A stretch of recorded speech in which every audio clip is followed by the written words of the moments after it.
Ganap ng mga batas ang 2018 General Appropriations Act o Tax Reform for Acceleration and Inclusion o TRAIN matapos lagdaan nga ni Pangulong Duterte kanina.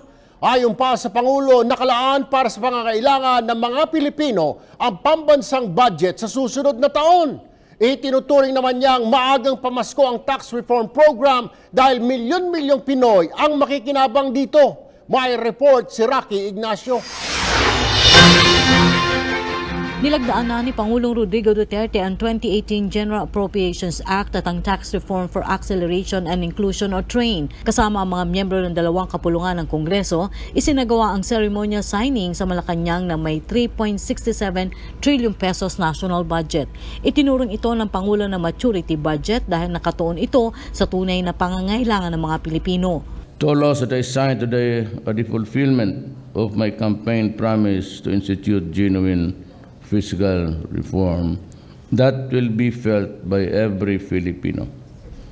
Through the bold and decisive efforts of our economic managers, we were able to design and craft a spending and tax plan embodied by the 2018 General Appropriations Act and the Tax Reform for Acceleration and Inclusion Act, TRAIN.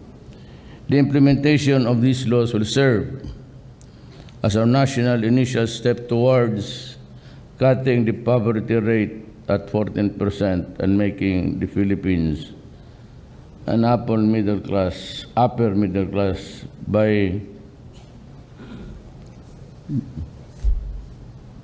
2022. Pinakamataas pa rin sa pambansang budget ang pagpapalakas ng edukasyon at libreng matrikula kasama na rin ang infrastruktura, social services at rehabilitasyon ng Marawi City.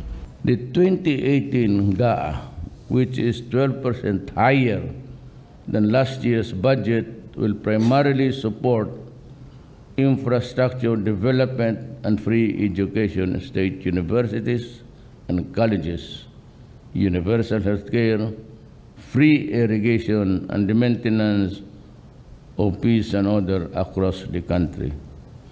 This will also fulfill my campaign promise of doubling the basic pay of our soldiers and police officers, which will take effect on the very first day of 2018. Let me emphasize that this budget is a credible budget. And I assure everyone that this will be supported by the comprehensive tax reform program embodied by the TRAIN, subject to several line vetoes which will be discussed separately in my veto message. Pinagtibay na rin ng Pangulo ang tax reform na itinuring nitong maagang pamasko sa mga Pilipino. Sinabi nito na 99% ng mga taxpayers ang makikinabang sa bagong sistema ng pagbubuwi sa ilalim ng TRAIN. Nakapalab dito ang pagtaas ng take-home pay ng mga manggagawa dahil sa tax exemption ng mga kumikita ng 250,000 pesos kada taon. This is the administration's biggest Christmas gift to the Filipino people, as 99% of the taxpayers will benefit from a simpler, fairer, and more efficient tax system. One of the TRAIN's most significant breakthroughs is that beginning January 1st, 2018, those earning below 250,000 will be exempt from income tax. And I thank all of you. Layunin pa rin ng TRAIN na makalikom ng 120 billion pesos kung saan 70% nito ay nakalaan sa Build program. I am directing the Department of Finance to ensure the effective implementation of Package 1 of TRAIN and to immediately submit to Congress Package 2, which deals with corporate income tax early next year, which will complement the revenues of TRAIN.